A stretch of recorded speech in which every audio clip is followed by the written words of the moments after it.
À 8000 km de Paris, dans l'océan Indien, l'île de Mayotte, le 101e département français, accueille les plus grands bidonvilles de France. Leurs habitants, en grande majorité des clandestins, viennent de l'archipel voisin des Comores, à 70 km. Sur les hauteurs de Kawémi, près de 10 000 personnes survivent dans une insalubrité extrême, dans ces cases en tôle appelées bangas. Ici, pas d'eau ni électricité. Sous la tôle, il fait 40 degrés. Les enfants arpentent chaque jour les chemins boueux remplis de déchets. La vie aux Comores est impossible. C'est pour ça que l'on a risqué notre vie en traversant la mer pour chercher une meilleure vie ici. Bakar, clandestin, vit depuis 20 ans dans le bidonville avec ses 5 enfants, nés et scolarisés à Mayotte. Le père de famille sait que ses jours ici sont comptés. L'État a lancé une opération d'expulsion massive pour lutter contre l'immigration illégale et la délinquance. Elle prévoit la destruction des bidonvilles et 10 000 expulsions en 2 mois. La France ne peut pas nous faire ça. Si elle n'a pas pitié de nous, les parents, qu'elle ait au moins pitié de nos enfants.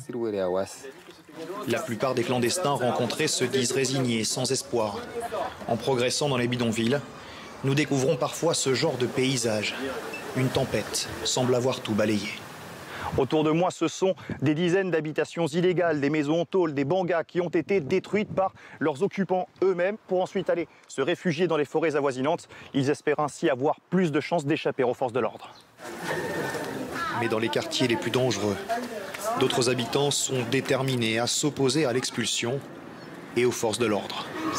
On les attend, qu'ils viennent démolir, on les démolira. Moi, si je reste à Mayotte, mes parents ils sont en Comores, j'ai pas de famille, j'ai plus personne, j'ai pas de dortoir, j'ai rien. À la fin, je vais faire quoi? Je vais basculer dans la délinquance parce que c'est ce qui va me rester à faire. Comment Mayotte s'est-elle retrouvée à ce point au bord de l'implosion? Aujourd'hui, près de 1800 policiers et gendarmes sont mobilisés sur l'île. Mayotte est régulièrement le théâtre d'affrontements très violents entre bandes rivales, comme ici il y a 1 an.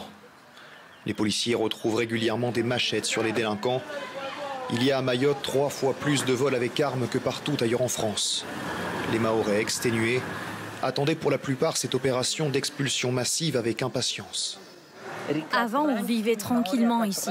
Mais maintenant, les gens s'attaquent à coups de machette. C'est pas en nous envoyant tous les escadrons des militaires là qui vont pouvoir sortir l'île des problèmes qu'on a.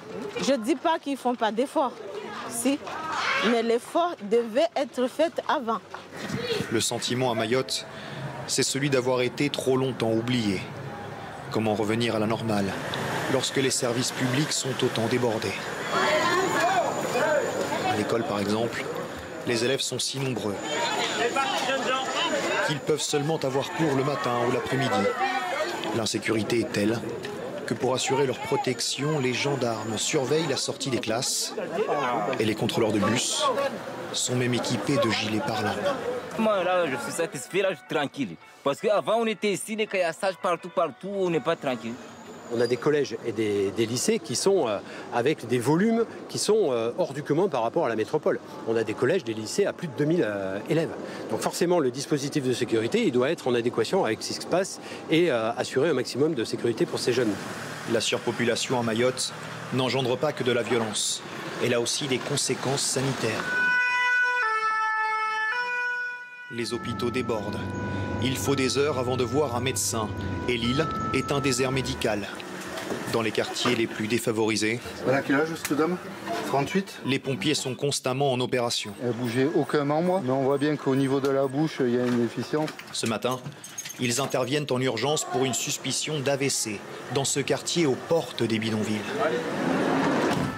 L'adjudant-chef Jérôme vit à Mayotte depuis 2 ans. Les problématiques de l'île n'ont rien à voir avec celles de l'Hexagone. On est beaucoup plus sollicité que sur la métropole. Les gens appellent plus facilement le 18 ou le 15 pour aller voir un médecin. En plus du secours aux victimes, les pompiers de Mayotte ont une particularité, unique en France. Ça, c'est un kit d'accouchement. On en a toujours 3 parce qu'on fait quand même énormément d'accouchements. Ça fait 12 ans que je suis pompier et je suis à 400, 500 accouchements. On pallie quand même le carence de sage-femme qu'il y a à Mayotte. En 40 ans, la population de l'île est passée de 67 000 à 300 000 habitants. Trop de monde pour une île trop petite. Où iront les familles délogées, celles qui ne seront pas expulsées?